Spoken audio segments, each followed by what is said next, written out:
Okay. Well, I really wish I could see people out there, and hopefully there's some of you out there listening. Either you're listening to us live or are recording later on. So welcome to this session today that's being given by Wendy and Donna. I don't know if you can see Donna's video, but anyway, we are here to talk about a new group called our Govies. So here's the game plan for the talk today, and this graphic I have here, I think kind of illustrates the sort of the flow of the talk. It looks a little bit complicated. There's a bunch of X's and circles and arrows, but hopefully you'll be able to follow along. But essentially, we're going to give some background information. I want to introduce folks to the U.S. federal statistical agencies, because that has, that background is kind of important to understand the journey. And I'm really going to be talking about sort of two parallel journeys. What happened at the Bureau of Labor Statistics, where we kind of struggled to use R, and then another sort of parallel road or journey that I've been on with other colleagues of mine at different agencies, U.S. agencies. And of course, the ultimate destination is the title of this session, which is our Govies. And even though that's our destination for today, it really is just the beginning. So we're going to skip this menti.com because we're not sure how many of you are listening live, and then also whether it's even going to work in this format. So I wanted to just briefly introduce ourselves. Donna, did you want to go first? Just say who you are and where you work. Sure, thanks. I'm Donna Lalonde, and I work at the American Statistical Association. And one of the projects that I'm working on currently is the implementation of our Govies with Wendy, and I'm super excited that we can talk about it, and definitely looking to the future of meeting many of the folks who are interested in either using government data or working in government statistics. And so, yeah, welcome everyone, and thanks, Wendy, for doing this. Well, thank you, Donna, and I have to say that I've had the honor and privilege of working with Donna for several years now, and she's been very patient with me and puts up a lot for me. So I really appreciate that, and she hasn't told me to get lost yet, so I'm grateful for that. But Donna is just a wonderful person and friend, and so inspirational.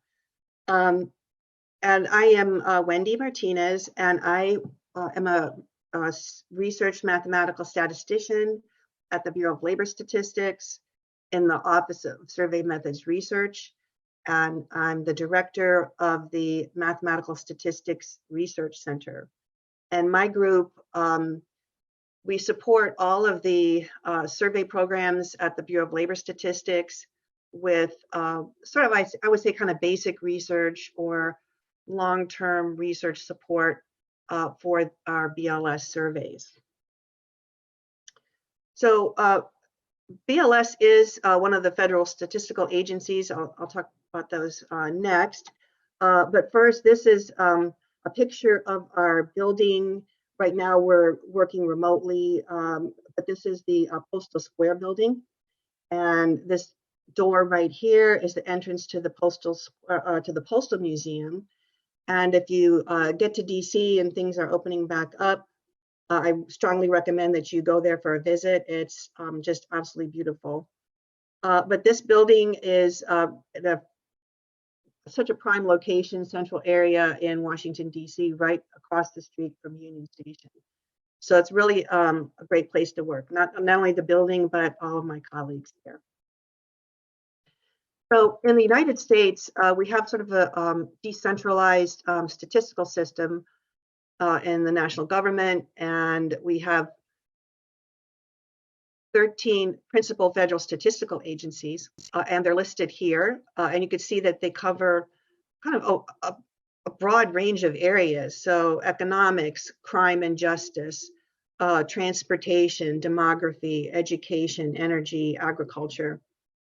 And it's not to say that statistics aren't used or government data aren't collected in other agencies or the Department of Defense. It's just these were designated as the principal federal statistical agencies. And essentially, I think what maybe distinguishes us from other agencies is that we are responsible for producing official statistics. And in particular, the Bureau of Labor Statistics publishes several principal federal economic indicators. And some of the more well-known ones are highlighted here in these last three bullets. The monthly employment situation, the number of jobs added or lost. The consumer price index is another one. So as you might imagine, these are pretty important statistics. By law, we have to publish these, and we have to publish them on time. So it's very important that we get these out. Our prior commissioner at the Bureau of Labor Statistics, Dr. Erica Groshen, she kind of created this acronym, and I really love it because it describes the heart of what we're all about with government statistics. And I want to just highlight a couple of them here because I think that they have a bearing on the importance of the IT infrastructure, including whatever software we use for, to produce these statistics. So that has to do with accuracy. We have to have software that gets it right. Timely, what we use for the software needs to be, reliable and so forth, because we can't afford any delays. We need to get it out there. And accessible. So this might have to do with the way we, create visualizations or tables, or how we disseminate the data as well as results for the statistics. So with that, I want to now talk about one of the journeys which takes place at the Bureau of Labor Statistics. And I call this the rocky road to getting R approved for production at BLS. And before I go into that in more detail, I think I could safely say that the Bureau of Labor Statistics is the first, or one of the first, depending on maybe how you look at it, to actually approve the use of R for producing official statistics. The National Agriculture Service and the Environmental Protection Agency also use R to kind of do modeling or to produce their data. But I think the Bureau of Labor Statistics is the first one who's sort of approved it in an all-encompassing way.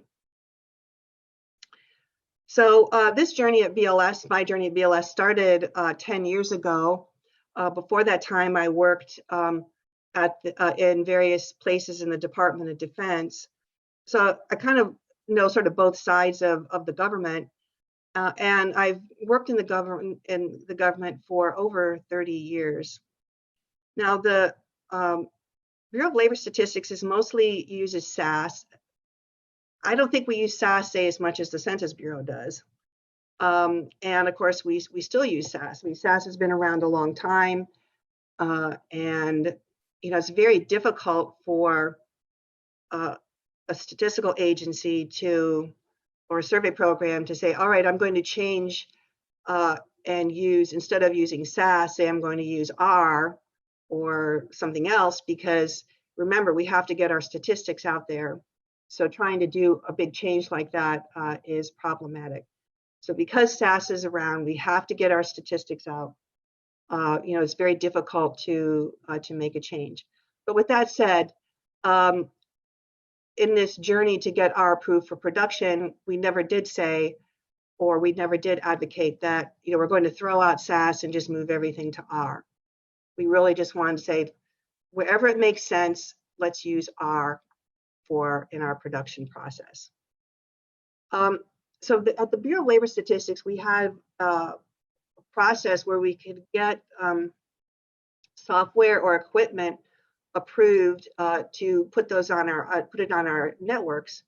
And in that process, they distinguish between the usage of it, whether you're going to use it for research purposes or production. And pretty much when I got to Bureau of Labor Statistics, I really started advocating and promoting the use of R. And my goal pretty soon became, let's get R approved for production. It was already approved for research purposes, but I wanted to get it approved for production. Now, one of the sort of issues that we've had to deal with the past few years was, what does it really mean to be production software? And it was a bit vague, but we kind of settled on a definition that's, well, whatever software you use in whatever process you use to produce the official statistics. So that means all the way from, designing your sample, collecting the data, doing your estimation, the data editing, variance estimation, the dissemination of the results, the whole process. If you're going to use software in any piece of that part of that process, then it's considered production.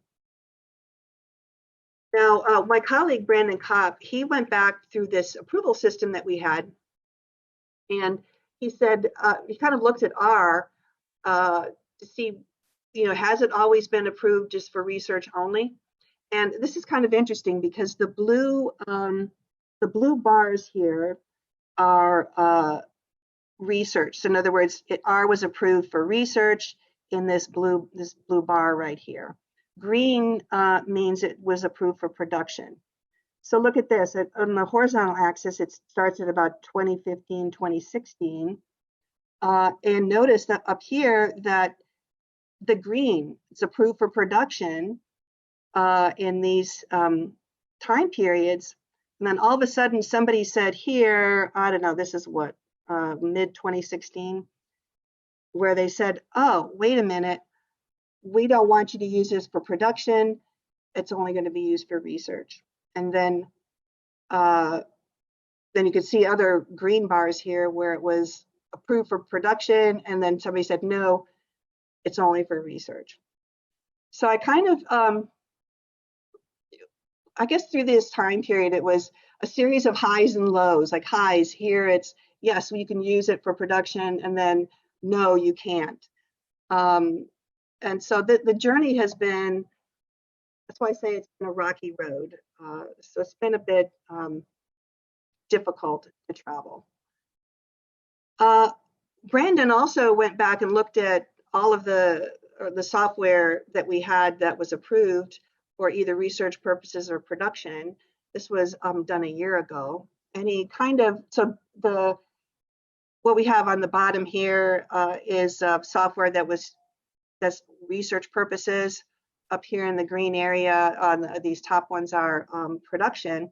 So notice here, in terms of languages, Python was approved for production when I got to the Bureau of Labor Statistics.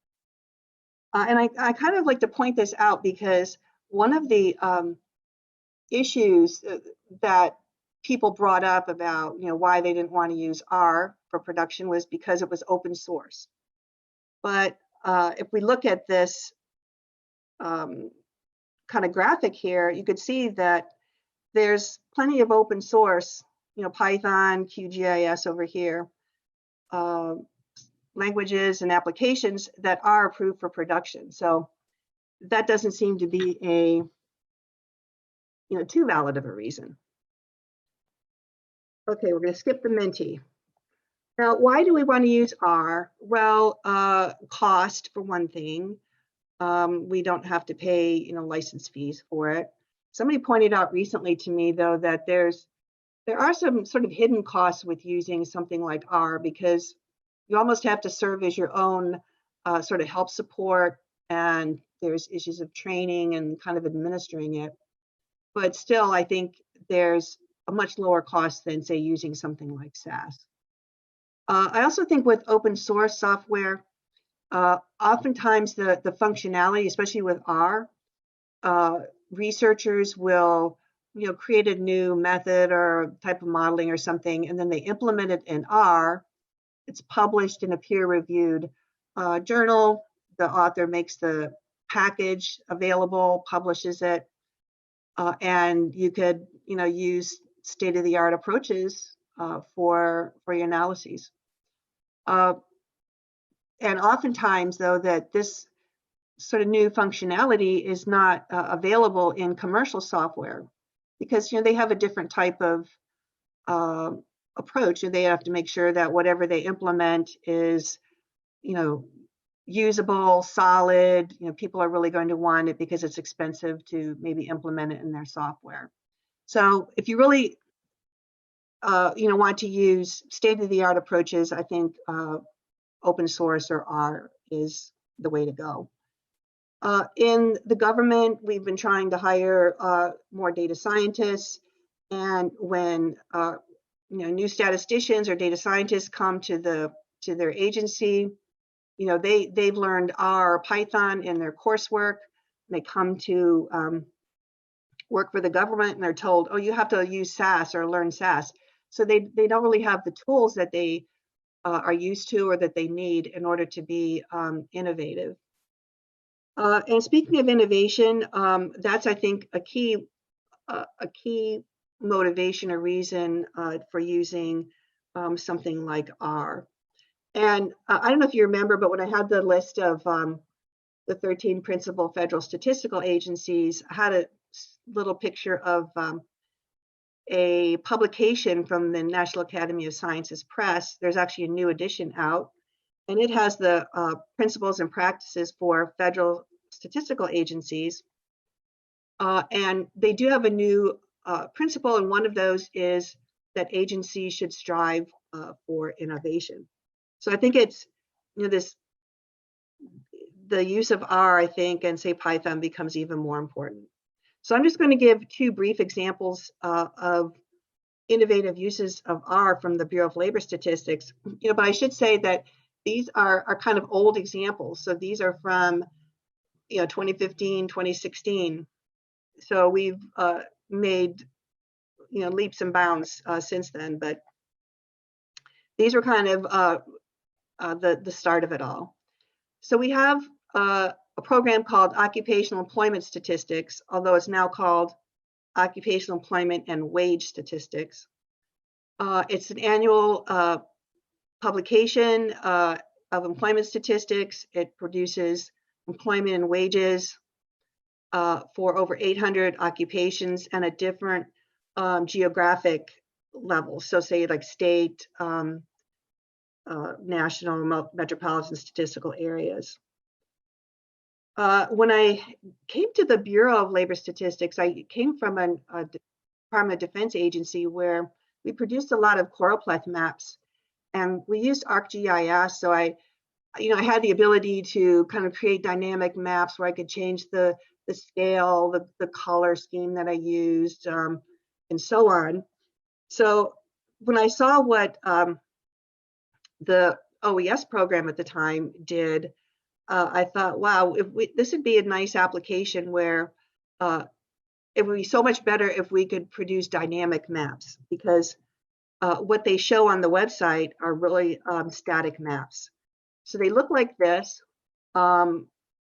They have drop-down menus where you could select occupational group and then the occupation, what statistic do you want, and then you show the map and you get something like this.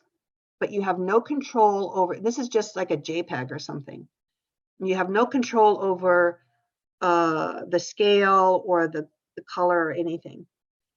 And what they do is so it's published annually. So when they're getting ready to publish the data, they use SAS to create these maps, and they create maps for every combination of these three choices right here. And then, so essentially what you're doing by, selecting something in these menus is you're just saying, okay, go out to the server, get the map that corresponds to these choices. So there's nothing really dynamic about it at all. So when I got to BLS, I thought, well, first of all, I was intrigued because it was choropleth maps, and I like geospatial statistics. So, and then I thought, well, this would be a really fantastic application for R Shiny. So in other words, you could create an R Shiny app that would sort of implement an actual dynamic version of this type of map. And so BLS has something kind of this opportunities where you could get BLS or Department of Labor employees to come and work on sort of a short-term project. So I developed a project to, kind of take this and then create an R Shiny app for it. Yeah, would implement that. So I selected 2 economists. One one person had some R experience, but no R Shiny experience. The other one was more of a domain expert. She came from the program office, so she knew the data. They were working just part-time, and I would say within like 3 weeks, they created an app. Now here's a link to the app. It's actually broken. We need to get it updated. Something happened with the leaflet that it's not working at this time. But when it was working, this is what it looked like. We had they could select lots of different things that weren't available, as you could see in the other maps. This would update, the title would update. They worked with the writer of the package that would create this legend down here, and they asked the author to help, kind of make it dynamically update, which they did. So that was kind of interesting. There was another tab where it showed a table view, and kind of what I liked about this was that it allowed the user to say visualize the data here, and then go to the table view and download the data for later use. Brandon, he was tasked by our Office of Publications to kind of look at ways that we might automatically generate the text for some of the news statements that the Bureau of Labor Statistics puts out, like for the monthly labor report or employment report. And so, Brandon was working on it, and he thought, well, it's kind of hard to show people what he was talking about or what they could do. So he thought that would be a good application for R Shiny to just kind of quickly create an app like this, which he did, and it would just kind of show this as a proof of concept for them.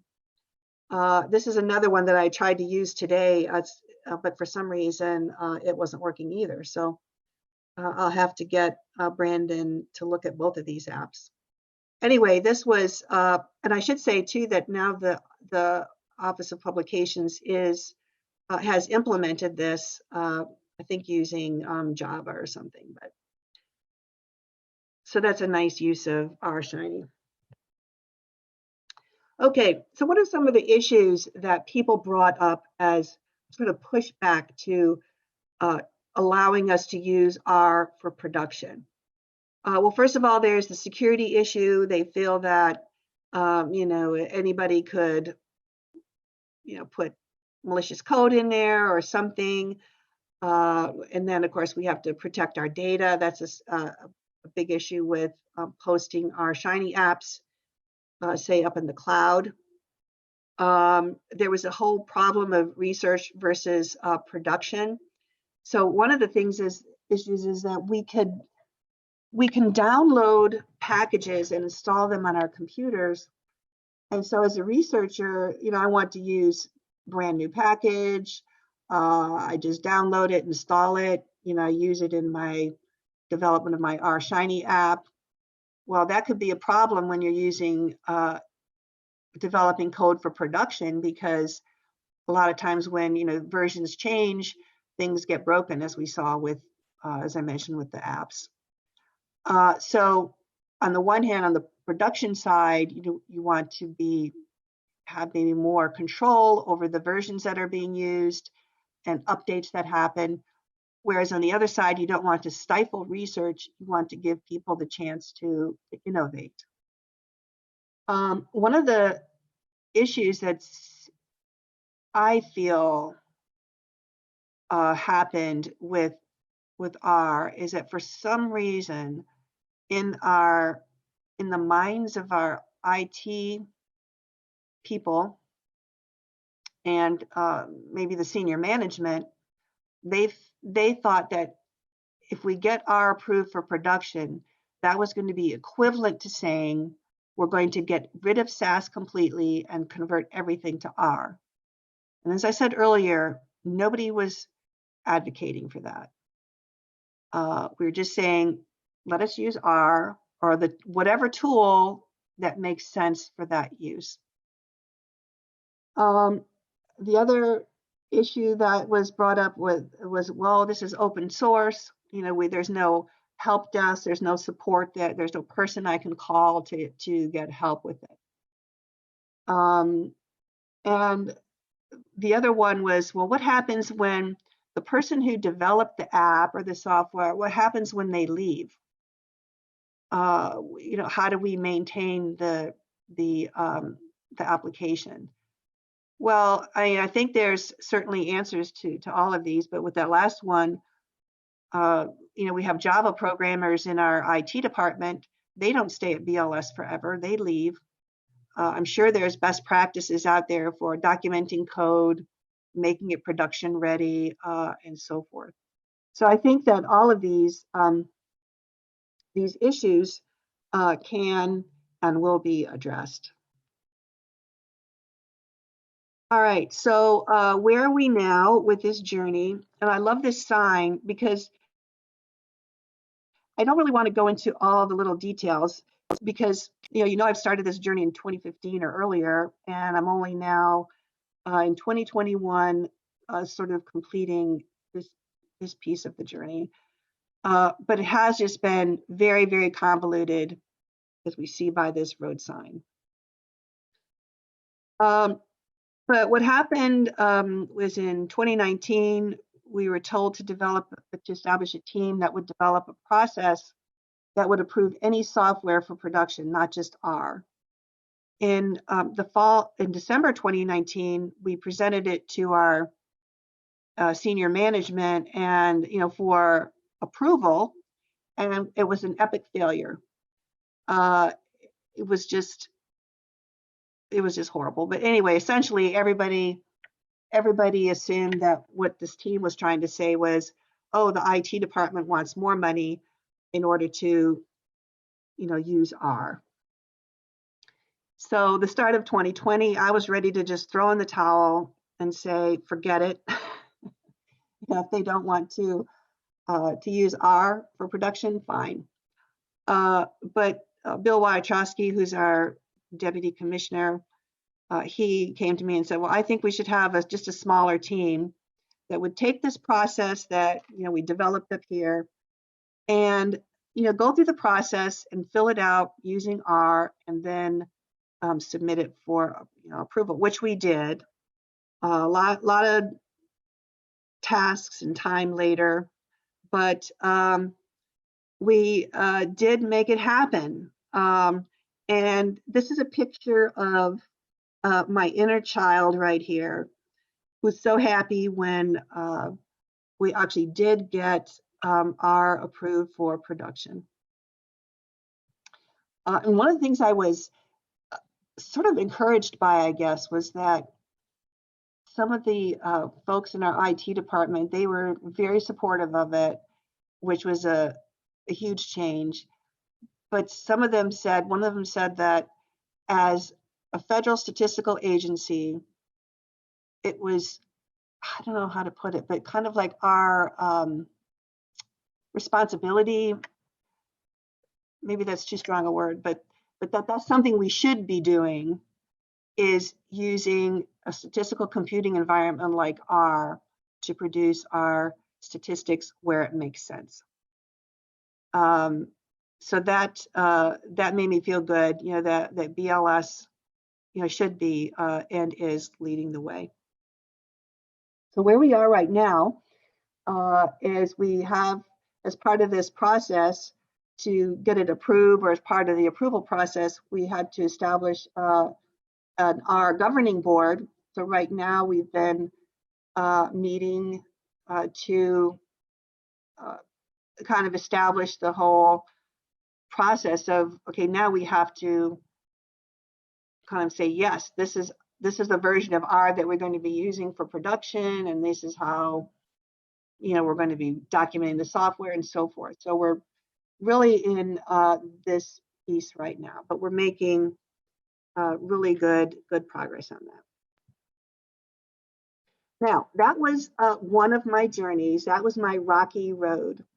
But thankfully, Donna's been with me on this journey, and she hasn't left me behind or anything. But I've had other comrades and friends who joined me along the way.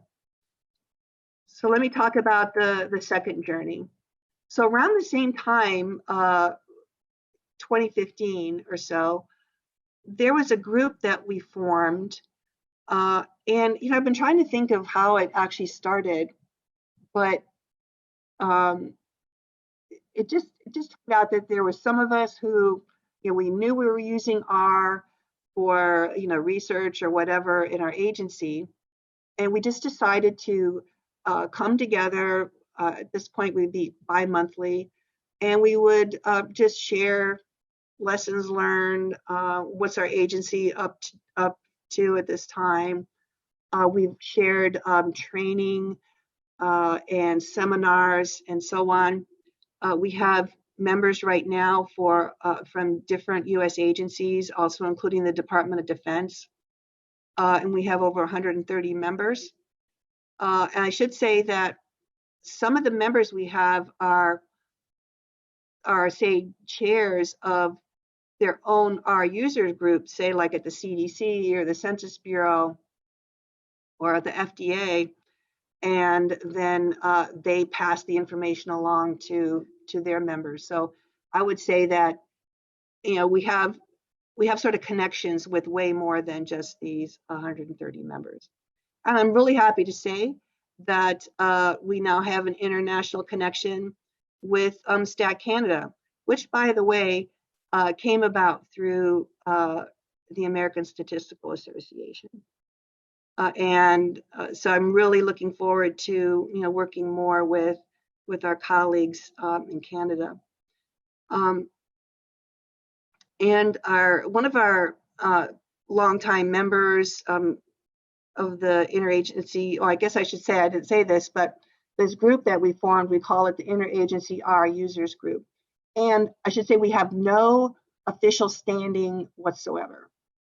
We're not sponsored by a government agency or entity or anything. We are just, like-minded people that, have a passion for R, and, we come together to help each other.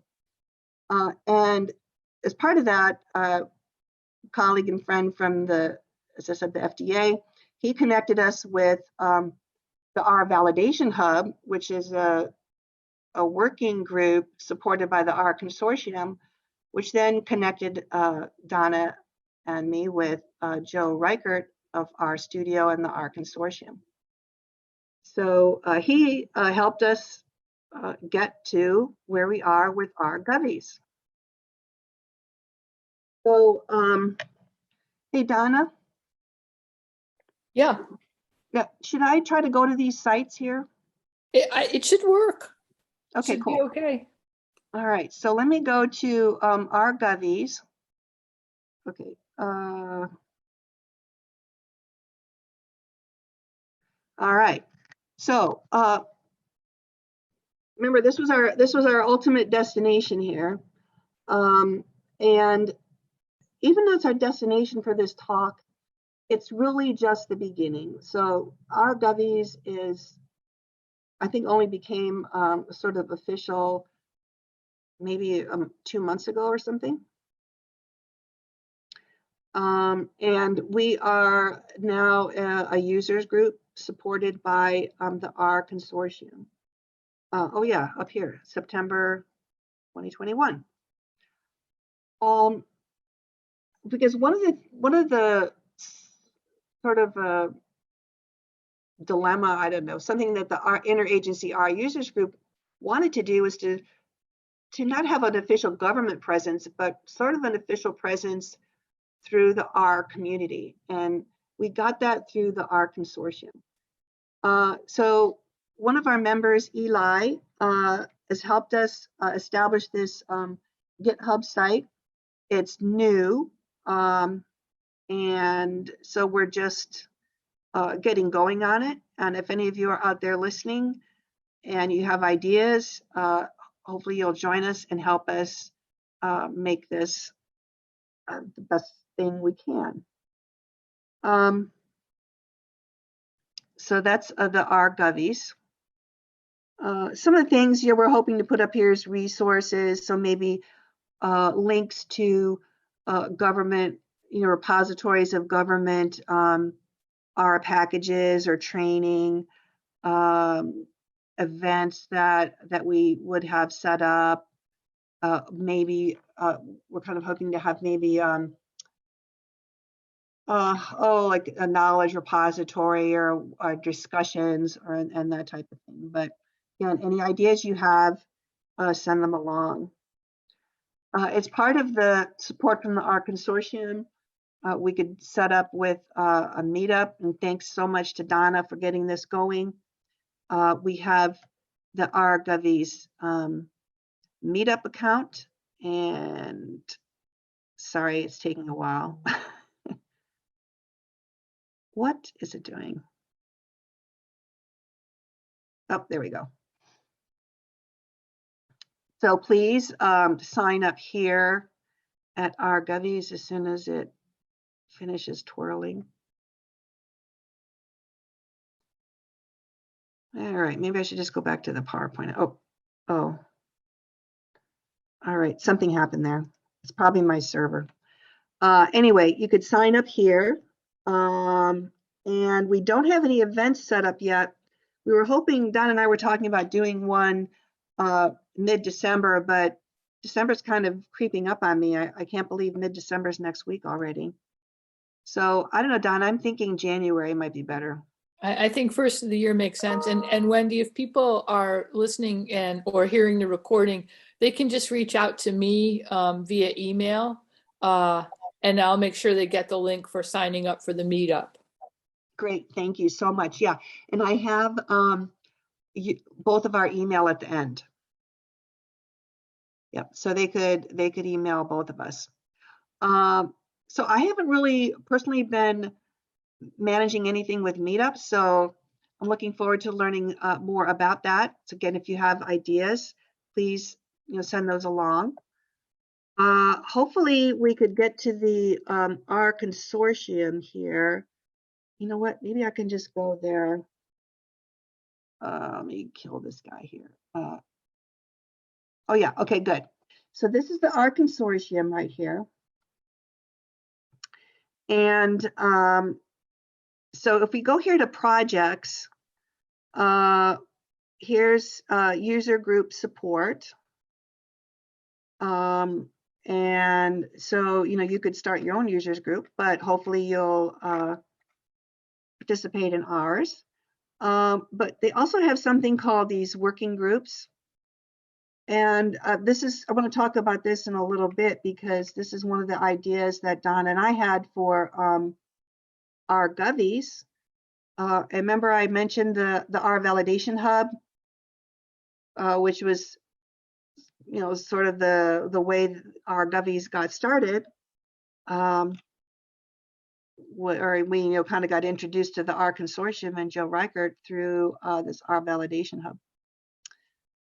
All right. Let's see. I wonder if I all the way back. All right. Now I got to find out where I was.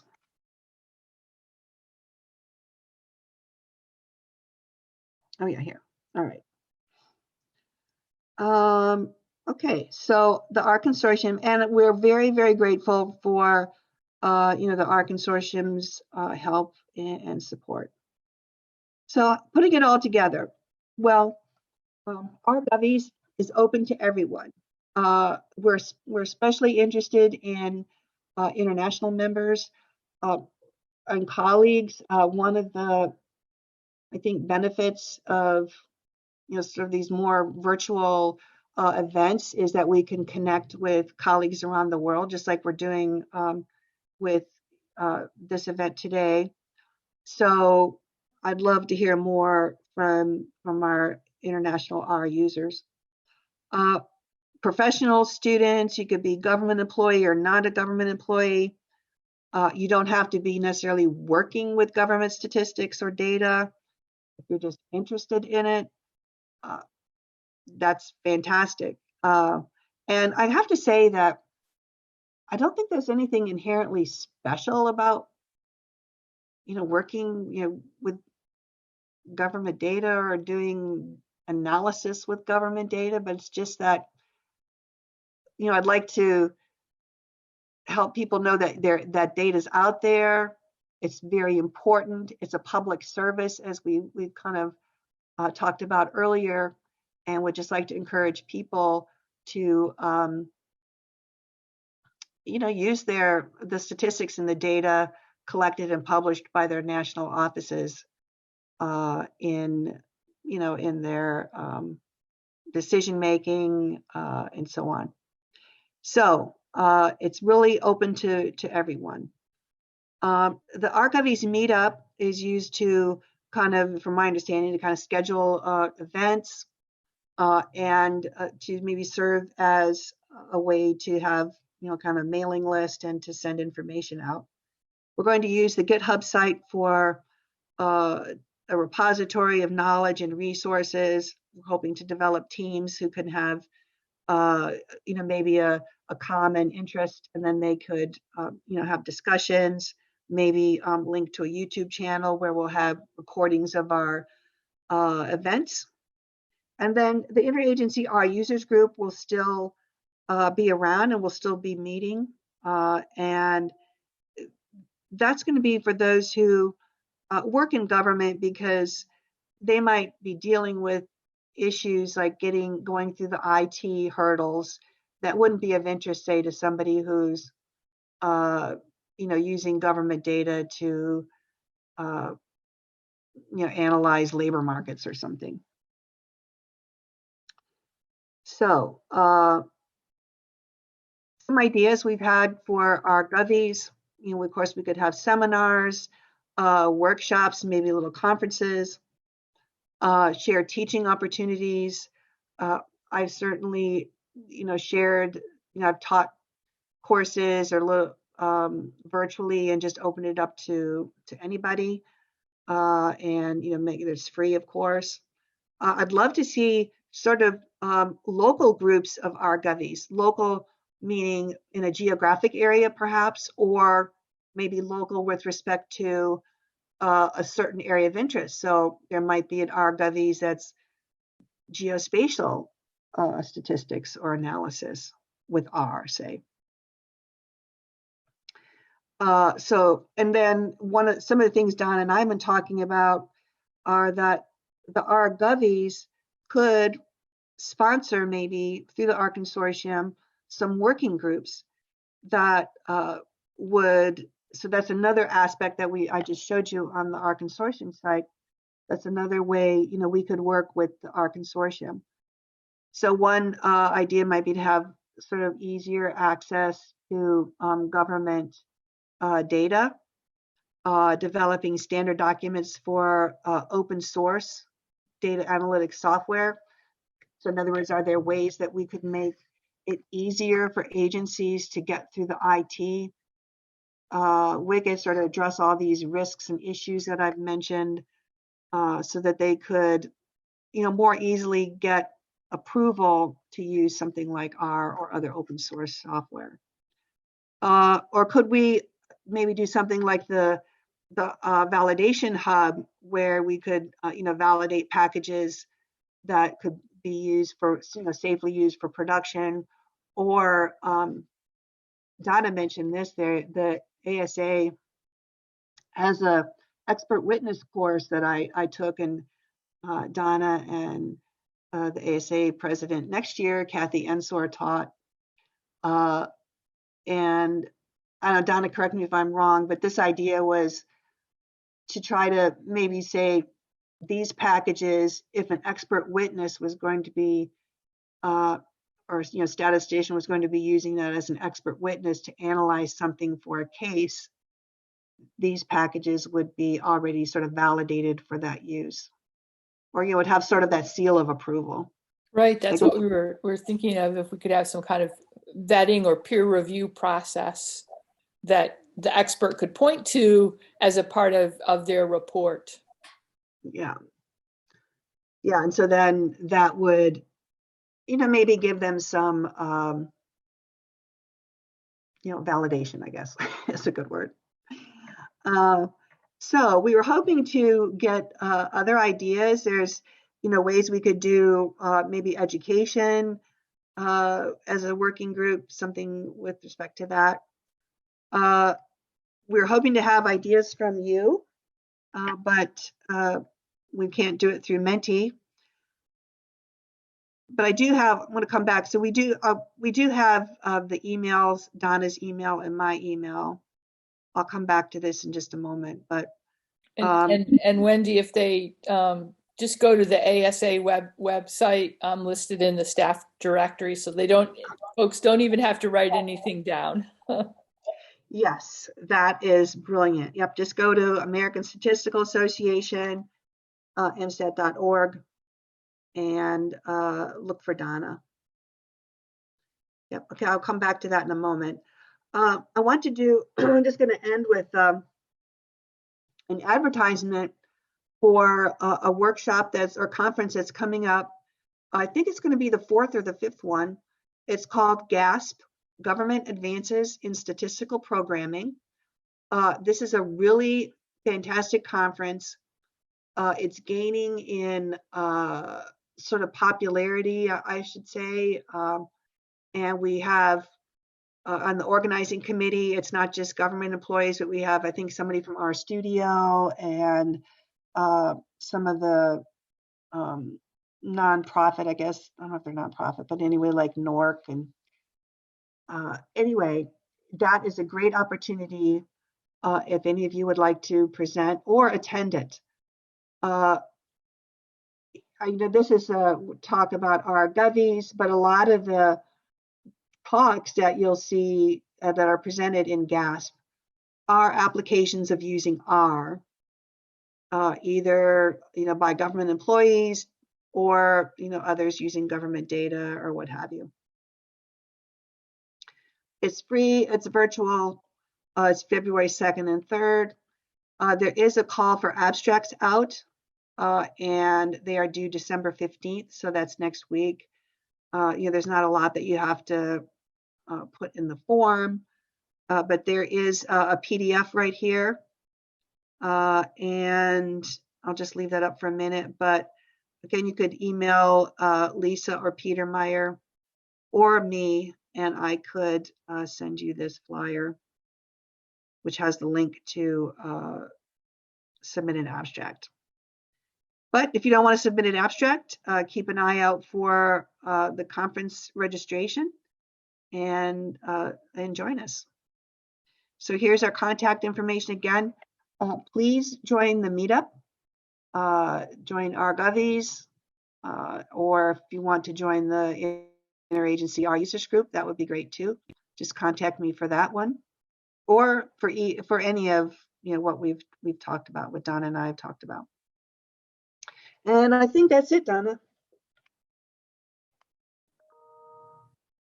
That's great. Thanks so much. I guess I just want to put in one more plug for joining the meetup and emphasizing that we definitely want folks who are working in government statistics, but friends of as well, because I think we could establish some really interesting collaborations. So Yeah, thank you, Donna. I love how you put it, friends. Yes. Yeah, I think friends with a capital R, right?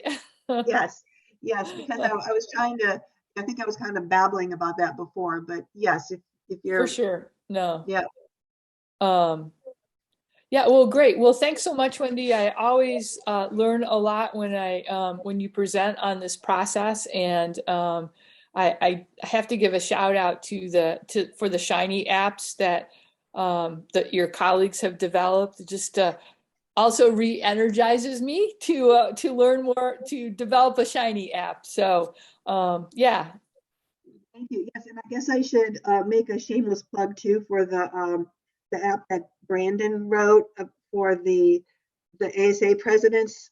abs I have to ab have him update that for my talk and Rob's talk. right. Absolutely. Yeah. So, well, I want to thank folks for who joined us and invite you to come back at 6 p.m. for our next live event, which is the end of the year social. And that will be followed by our final live presentation at 7:30. But in the interim, there's lots of great on-demand content for you to view for your viewing pleasure. So thanks again to Wendy, and thanks to all our viewers. And with that, we will stop Thank you, the Donna. live Thanks, stream. everybody. And thanks. Bye, Wendy. Bye.